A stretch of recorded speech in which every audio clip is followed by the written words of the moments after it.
Welcome to Podcast with me.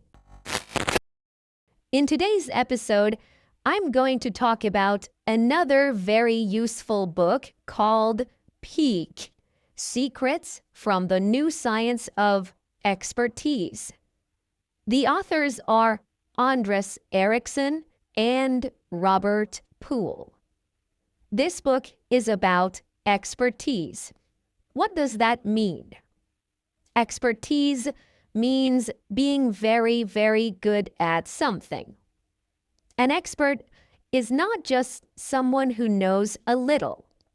An expert has deep skill. An expert can do things that look difficult to other people. An expert pianist can play music beautifully. An expert chess player can see patterns quickly. An expert doctor can notice small signs. An expert speaker can explain ideas clearly. An expert language learner can understand and use the language with confidence. The big question of this book is simple. How do people become experts? Many people think experts are born special. They think this person has talent. They think this person is gifted. They think this person was born with something I do not have. But this book explains that talent is not the whole story. Natural ability may help at the beginning, but it is not enough. What really matters is the way people practice. This is very good news. Why? Because if expertise is only talent, then most people cannot do much. If you are not born talented, you may feel hopeless. You may say, I cannot become good. But if expertise comes from the right kind of practice, then growth is possible. You can improve. You can become better. You can build skill step by step. The book says that people do not become excellent only by doing something for many years. This is important. Many people think, if I do something for a long time, I will automatically become great. But this is not always true. Someone may drive a car for 20 years, but they may not become a professional driver. Someone may speak their own language every day, but they may not become a great public speaker. Someone may teach for many years, but they may not automatically become an excellent teacher. So, time alone is not enough. Practice matters, but not every kind of practice creates deep improvement. This is one of the main lessons of the book.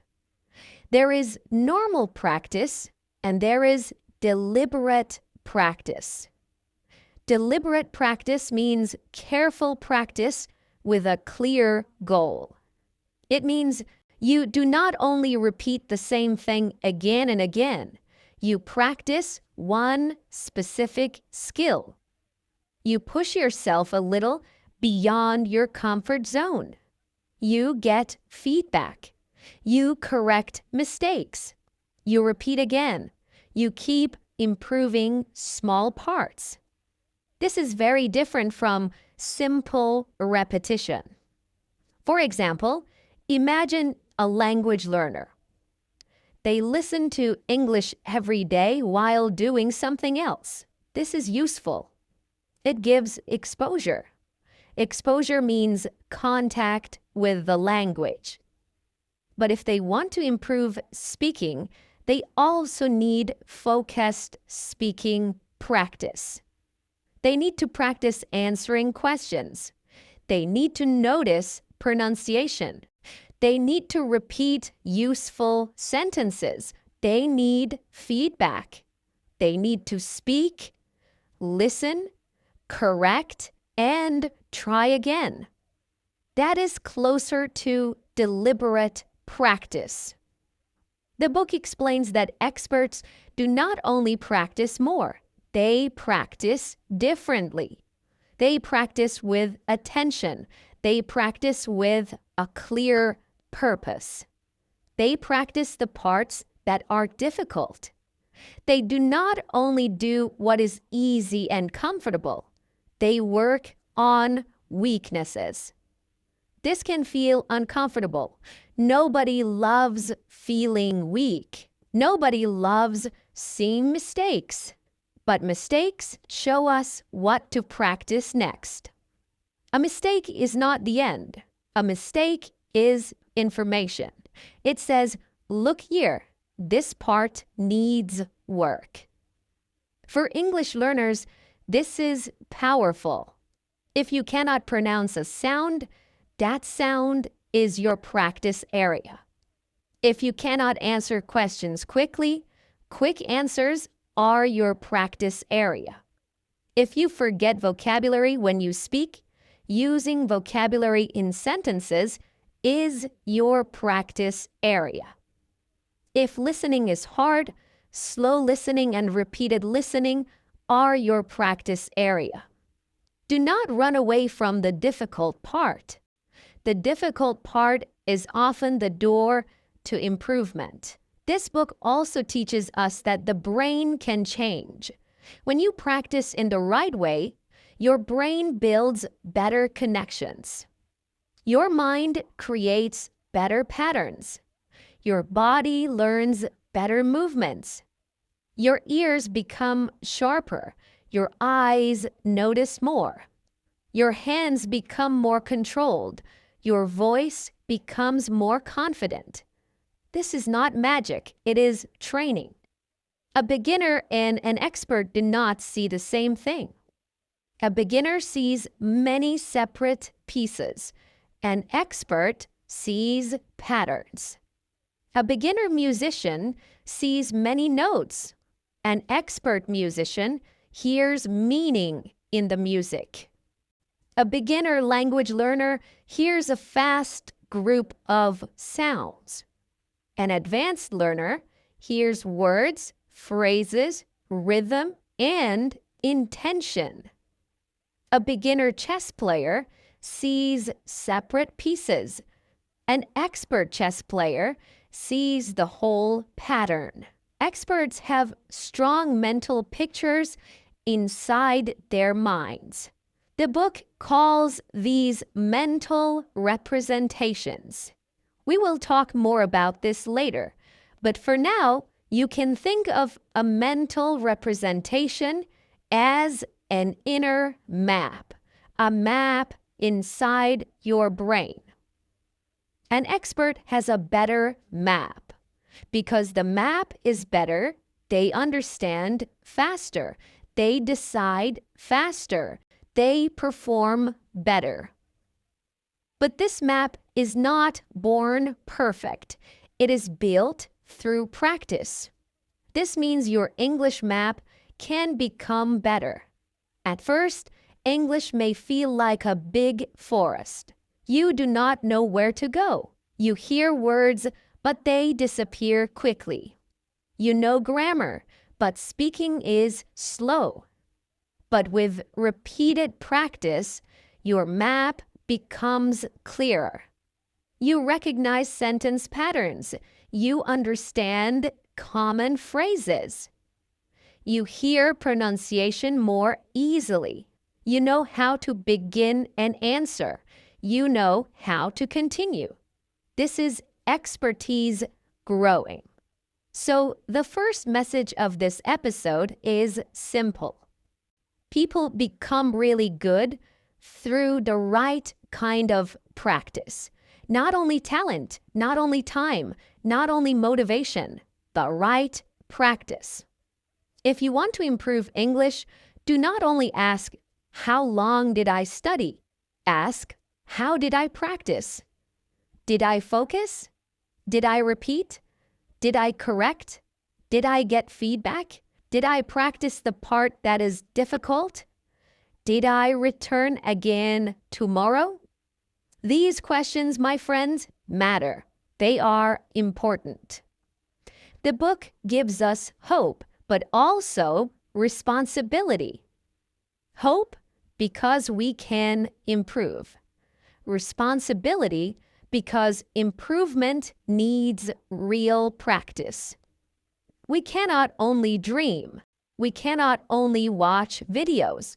We cannot only say, "One day I will be good." We must practice in a better way. The good news is that practice can be small. You do not need to change everything in one day. Start with one skill, one sentence, one sound, one answer, one short conversation. Practice it carefully. Repeat it. Improve it. Expertise is not one big jump. Remember that. Expertise is not one big jump. Expertise is many small improvements repeated over time. Okay, now let's talk more about practice. Many people believe practice means doing the same thing again and again. And yes, repetition is important. Repetition helps the brain. Repetition makes things familiar. Repetition helps your body and mouth learn. But the book Peak explains that repetition alone is not enough. If you repeat something in the wrong way, you may only become better at doing it wrong. If you repeat a pronunciation mistake many times, the mistake becomes stronger.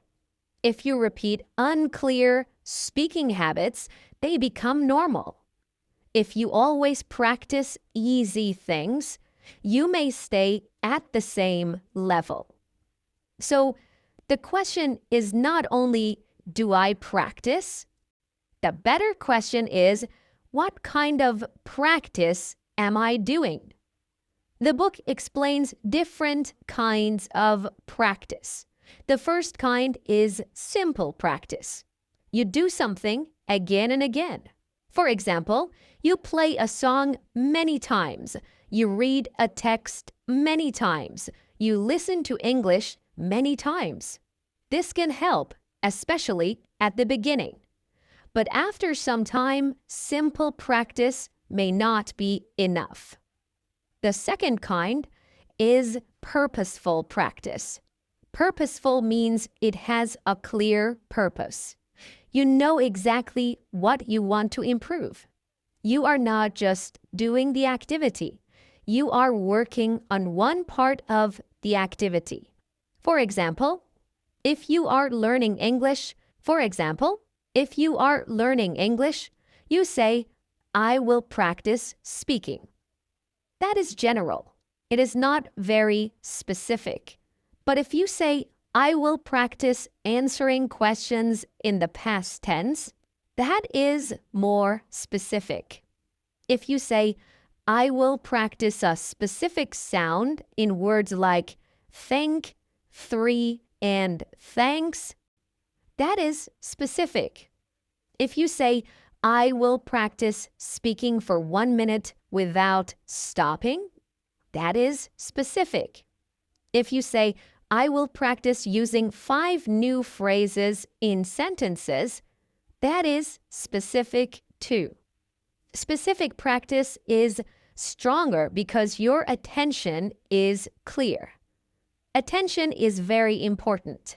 If your mind is not present, your practice becomes weaker. You may spend 1 hour with English, but if your attention is not there, the result may be small.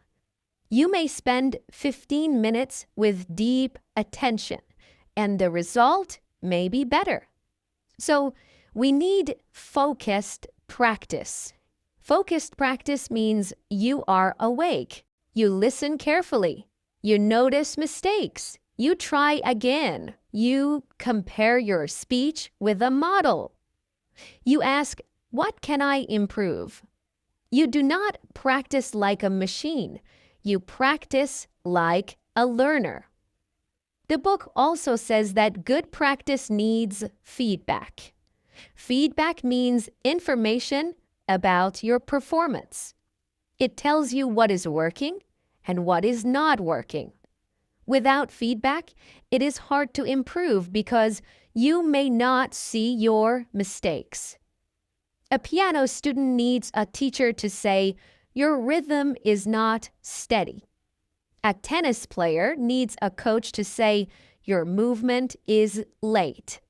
An English learner may need a teacher, a recording, a native speaker, or a careful comparison to notice problems. But feedback does not always need to come from another person.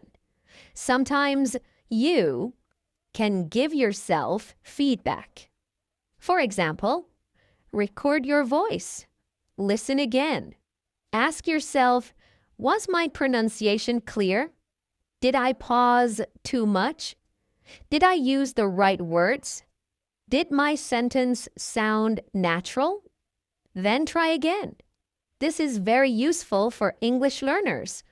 Many learners never listen to their own voice. They speak, feel embarrassed, and stop. But if you listen carefully, you can improve. Your recording is not there to shame you. It is there to help you. Feedback is information, not punishment. Now, let's repeat that.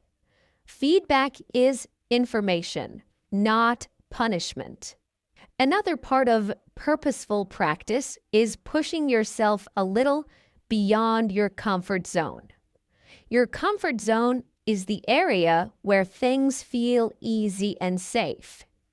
If you stay only there, you may not grow much. But if you go too far, you may feel lost and frustrated. You may feel disappointed. The best practice is a little difficult, but not impossible. For English, this means choosing material that is understandable, but still has something new. If a podcast is too easy, you may enjoy it, but you may not grow much. If it is too hard, you may feel lost. The best level is where you understand most of it, but still meet new phrases, new sounds, or new sentence patterns. This is why A2 and B1 learners need clear, slow, meaningful input.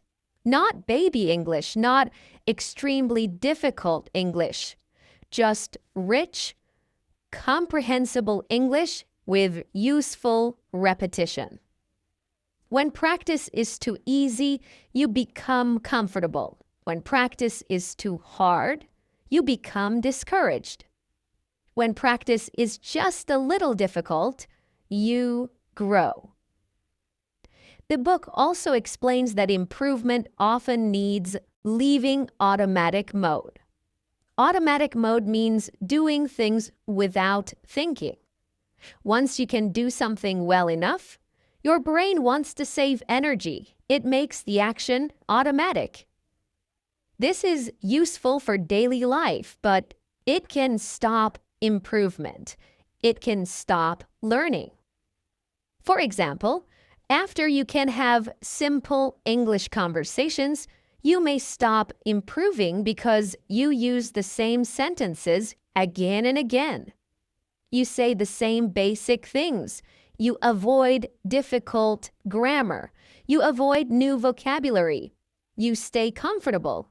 You can communicate, but you do not move. To improve, you must return to focused practice. Choose one weak area, maybe pronunciation, maybe storytelling, maybe answering questions, maybe using past tense, maybe using more natural phrases. Then practice that area deliberately. This is how you break a plateau. A plateau is a time when you stop improving. You are practicing, but your level feels the same. This happens to many learners. It can feel frustrating. But a plateau is not the end. It is a sign that your old practice method may not be enough anymore. You need a new kind of practice. More focused, more specific, more feedback, and more challenge. For example, if your listening is stuck, do not only listen to more difficult videos. Try repeated listening. Listen to the same short part 3 times. First, understand the main idea. Second, notice phrases. Third, shadow the sentences. This is more active. If your speaking is stuck, do not only wait for conversation. Practice answers alone. Use common questions. Record yourself. Improve one answer. Speak again. If your vocabulary is stuck, do not only memorize lists. Learn words in sentences. Use each word in your own example. Review it later. Say it aloud. This is purposeful practice. So, the lesson of this part of the book is simple. Practice is not just repetition. Good practice has a clear purpose. It has focus. It has feedback. It pushes you a little beyond comfort. It works on specific weaknesses. Do not only practice more, practice better. This is one of the biggest lessons from Peak. All right, now we come to one of the most important ideas in the book. Deliberate practice. What is deliberate practice?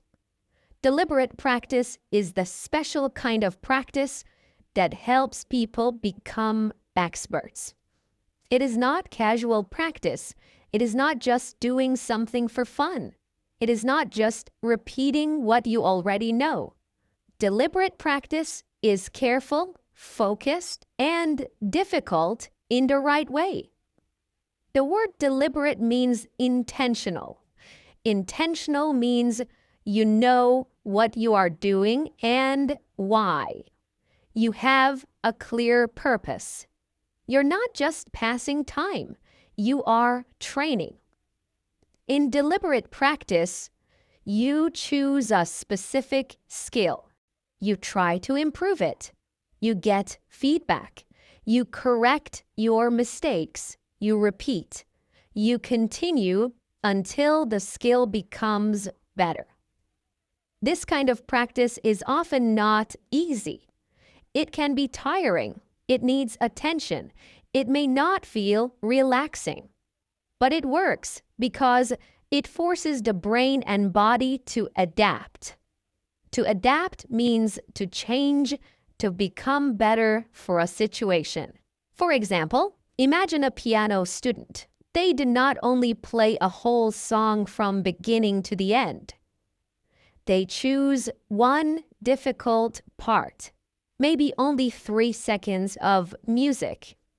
They play it slowly. They listen. They correct the movement. They play it again. They get feedback from a teacher. They repeat until the difficult part becomes better. This may not look exciting, but it creates skill. Now imagine an English learner. They do not only watch a long movie and hope to improve. They choose one useful dialogue. They listen to it. They repeat the sentences. They notice pronunciation. They practice the rhythm. They record their voice. They compare, and they repeat again. This is closer to deliberate practice. So, a big lesson from the book is that experts practice things they cannot do well yet. They do not spend all their time showing what they can already do. They work on the edge of their ability. The edge of your ability means the place where you can almost do something, but not easily yet. This place is important.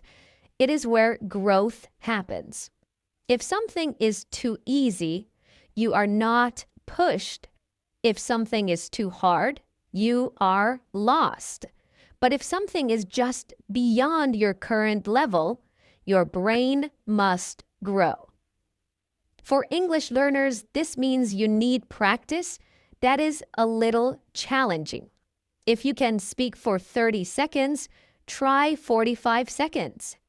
If you can answer simple questions, try giving a reason. If you can use present tense, practice past tense.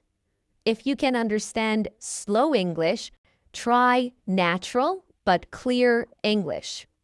Small challenge, not huge challenge. Another important part of deliberate practice is having a clear model. A model is an example of good performance. If you want to improve pronunciation, you need to hear good pronunciation. If you want to improve writing, you need to read good writing. If you want to improve speaking, you need examples of clear speaking. Without a model, you may not know what you are aiming for. In English Unleashed, the podcast can become a model. You hear clear sentences. You hear repeated phrases. You hear simple structure. You hear how ideas connect. Then you can copy. Copying is not bad at the beginning. Copying helps your brain learn patterns. Deliberate practice also needs feedback from someone who knows the skill. A teacher or coach can see problems quickly. This is why teachers are important. A good teacher does not only say, "Good job." A good teacher shows you the next step. They say, "This is the weak part. Try this method. Slow down. Repeat this. Focus on this sound. Use this phrase instead." Feedback can feel uncomfortable, but it saves time. Without feedback, you may practice the wrong thing for months. With feedback, you can correct the problem earlier. For English, feedback can come from a teacher, an app, a language partner, or even your own recording. But remember, feedback must lead to action. If someone corrects you, do not only say, "Okay." Practice the correction. Repeat it. Use it. Make it part of your speech. Deliberate practice is not only knowing your mistake, it is fixing your mistake through repetition. This is important. Another point from the book is that deliberate practice can feel mentally demanding. Mentally demanding means it uses a lot of brain energy. Experts do not practice with deep focus for endless hours. They need rest too, because real practice takes attention. So do not think you must practice English with deep focus for 5 hours every day. That may be too much. A short, focused session can be powerful. For example, 15 minutes of real shadowing with attention and repetition can be useful. 10 minutes of focused pronunciation practice can help. 20 minutes of careful listening can train your ear. Quality matters. This does not mean long exposure is useless. Listening for pleasure is also helpful. Watching videos, hearing podcasts, reading stories, these all give language input. But when you want to improve a specific skill, use deliberate practice. For example, use easy listening for general growth. Use deliberate practice for specific improvement. Both are useful. They do different jobs. The book also warns us that deliberate practice is not always fun in the normal way. It may not feel like entertainment, but it can become satisfying. Satisfying means it gives a deep, good feeling. You feel, I'm improving. I solved the problem. This part is better than yesterday. That feeling is powerful. For example, when you finally pronounce a word more clearly, you feel proud. When you answer a question more smoothly, you feel progress. When you understand a sentence that was difficult before, you feel happy. This is the joy of improvement. So the message of this part of the book is this.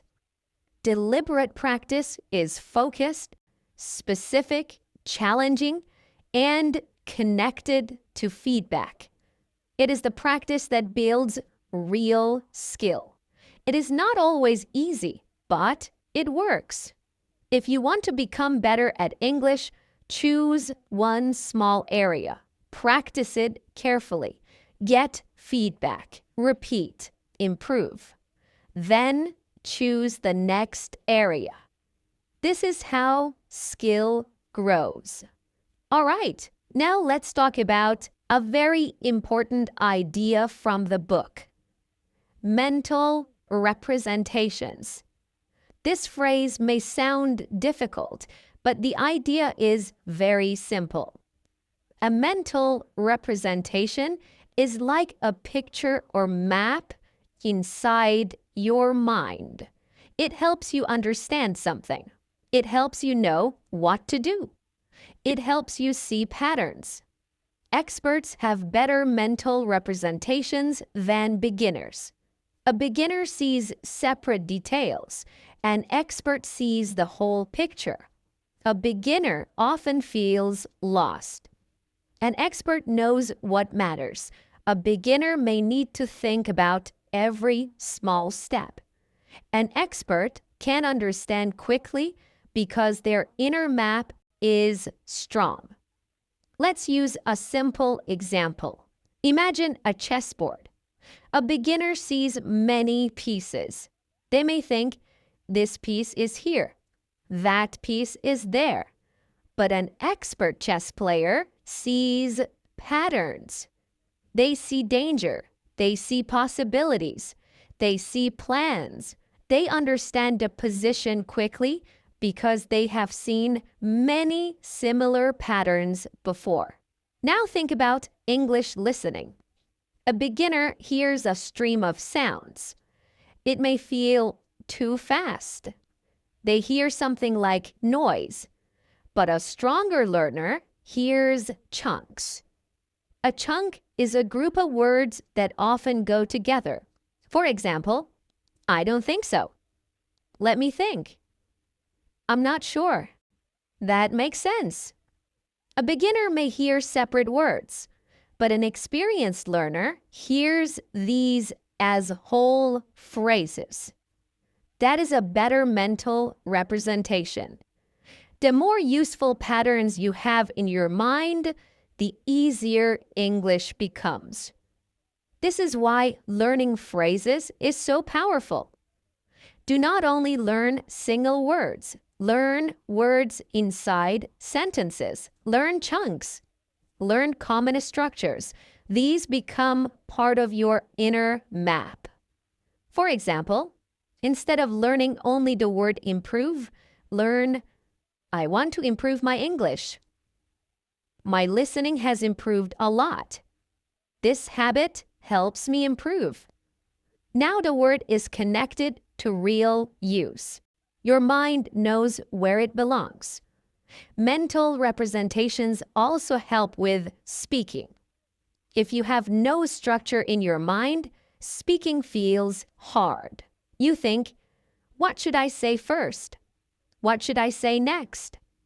But if you know simple structures, your mind has a map. The book explains that deliberate practice builds and improves maps. As your mental map becomes better, your performance becomes better. And as your performance improves, your mental map becomes even stronger. They grow together. Practice builds the map. The map guides practice. This is a beautiful cycle. For English learners, this means every useful sentence you learn can improve your map. Every time you listen carefully, you improve your map.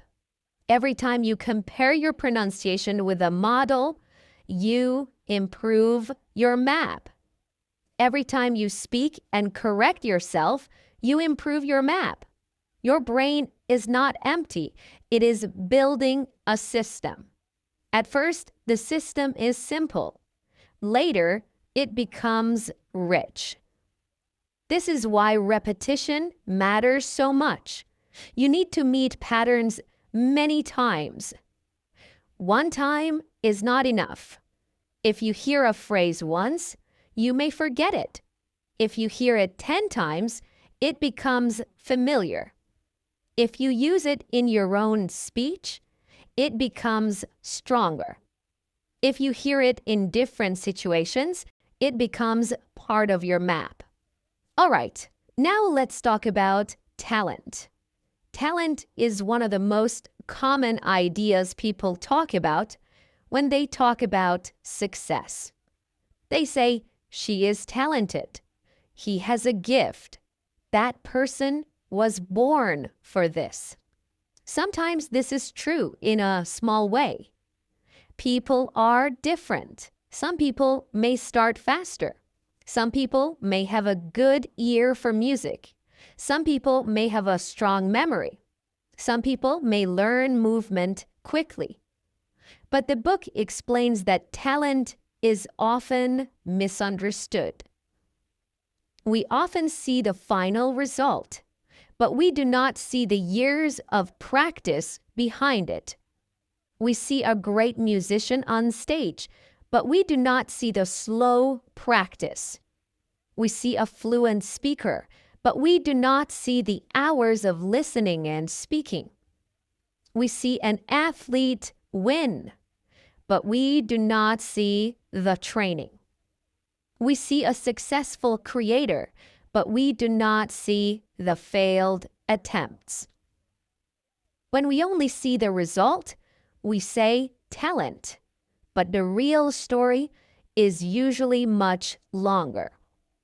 This is important because the idea of talent can become dangerous. If you believe everything is talent, you may stop trying. You may say, I'm not talented at English. I'm not good at speaking. I do not have a language brain. These sentences can become walls. They stop you before you begin. But if you believe skill can be built, you act differently. You say, I'm not good yet. This word yet is very powerful. I'm not fluent yet. I cannot understand fast English yet. I cannot speak confidently yet. I do not know enough vocabulary yet. Yet means the story is not finished. The book also discusses the famous idea of 10,000 hours. Many people heard that you need 10,000 hours to become an expert. But the book explains that the number alone is not the main point. It is not simply about counting hours. 10,000 hours of weak practice will not create the same result as many hours of deliberate practice. The quality of practice matters. Hours matter, yes. Time matters. You cannot become an expert in one day. But the way you use the hours matters even more. Are you focused? Are you getting feedback? Are you improving weaknesses? Are you pushing your ability? Are you building better mental maps? This is the real question. For English learners, this means that studying for many years does not always create fluency. Many people study English at school for years, but they still cannot speak comfortably. Why? Maybe because they did not get enough speaking practice. Maybe they memorized grammar but did not use the language. Maybe they did not get enough listening input. Maybe they were afraid of mistakes. Maybe their practice was not deliberate. This does not mean those years were useless. No. They may have built some knowledge. But to become a strong speaker, you need the right kind of practice. You need listening. You need speaking. You need repetition. You need feedback. You need vocabulary in context. You need useful phrases. You need real communication. Another key idea in the book is effort. Effort means trying with energy and attention. But effort must be smart. Hard work is important, yes, but hard work without direction can waste time. If you work very hard on the wrong thing, you may not get the result you want. For example, if your goal is speaking, but you only do grammar exercises silently, your speaking may not improve enough. Grammar helps, but speaking needs speaking. So, match your practice to your purpose. This is very simple, but many learners forget it. If you want to speak, speak. If you want to listen better, listen. If you want to write, write. If you want pronunciation, practice sounds and rhythm. If you want vocabulary, use words in sentences. Effort becomes powerful when it is connected to the right practice. The book gives us a hopeful view of human ability. It says that people can often improve much more than they think. The brain and body can adapt. Skills can grow. Limits are sometimes not fixed. They are often training problems. Of course, this does not mean everyone can become the best in the world at everything. No. People have different bodies, different time, different resources, different teachers, different starting points. But most people can become much better than they are now. That is the important message. You may not become the best English speaker in the world, but you can become much better than your current level. You can understand more. You can speak more clearly. You can feel more comfortable. You can build stronger habits. You can improve your pronunciation. You can learn to express your ideas. That is enough to begin. Another problem with talent is that praise for talent can make people afraid. If someone says, "You are so smart," you may become afraid of looking not smart. You may avoid hard tasks because mistakes threaten your identity. But if someone praises effort, strategy, and improvement, you learn that difficulty is normal. So instead of saying to yourself, "I am talented," or "I'm not talented," say, "I am practicing. I am improving. I am learning how to learn. I can get better with the right method." This kind of language supports growth. For English learners, when you make a mistake, do not say, "I have no talent." Say, this is a practice point. When you do not understand a fast sentence, do not say, my listening is terrible. Say, I need more repeated listening. When you forget a word, do not say, my memory is bad. Say, I need to use this word in more sentences. Change the story. The book shows that excellence is not a mystery. It is not only a gift, it is a process. It is built through years of good practice, feedback, challenge, and strong mental representations, strong mental maps. So, the lesson of this part of the book is this: do not worship talent. Respect practice. Respect effort. Respect good methods. Respect patience. Talent may open a door, but deliberate practice helps you walk through it. All right, now let's talk about teachers and feedback. In this book, one important message is that people often improve faster when they have good guidance. A good teacher, coach, or mentor can help you practice in the right way. They can see what you cannot see. They can correct mistakes. They can choose exercises. They can push you a little beyond your comfort zone. This is important because beginners often do not know what to practice. They may feel that everything is difficult. They may practice the wrong thing, or they may practice only the things they already like.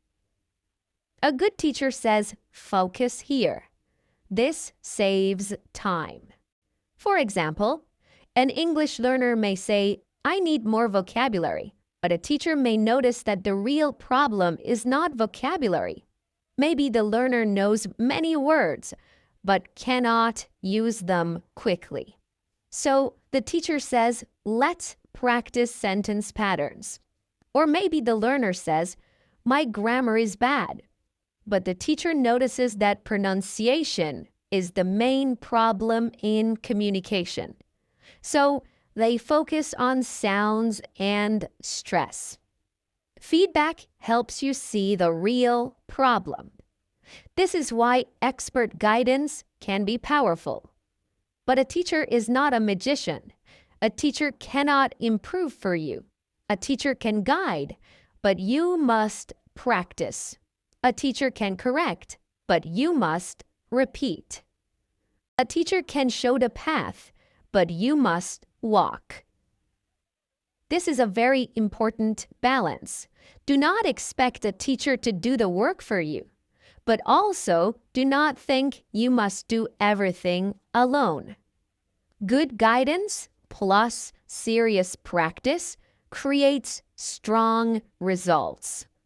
For English learners, you can use many kinds of feedback. A teacher can give you feedback. A language partner can give feedback. A recording can give feedback. A transcript can give feedback.